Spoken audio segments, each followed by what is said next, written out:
The ransomware encrypted the virtual machines. It encrypted the backups too. There was no older offline copy.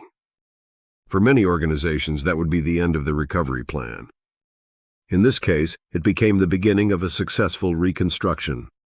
A business experienced a ransomware attack affecting a critical virtual server supporting domain and file services. The environment included encrypted VMDK files, encrypted backup, VHDX files, RAID, 10 storage, no unaffected backup or offline recovery point, 1 priority backup, VHDX containing the data needed to restore operations. Fortunately, the storage remained accessible, and no destructive repair attempts had been made. Total data migration began by assessing the VHDX headers, disk chains, block integrity, file system metadata, and encryption patterns.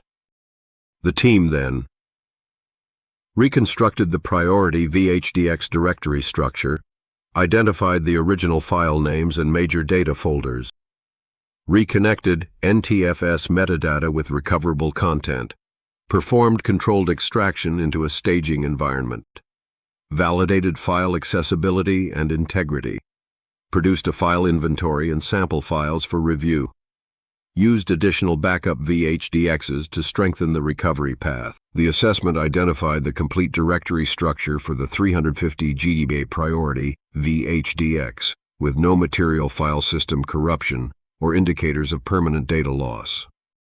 The customer confirmed that the critical folders they needed were visible. Full recovery was completed, and the recovered data was delivered on a BitLocker encrypted external drive.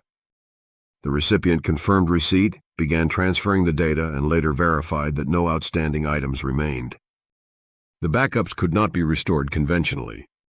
The data was still recoverable. This case succeeded because recovery moved below the backup application and into the virtual disk, block, and file system structures where the data still existed. When ransomware encrypts the backups, restore from backup may no longer be the answer.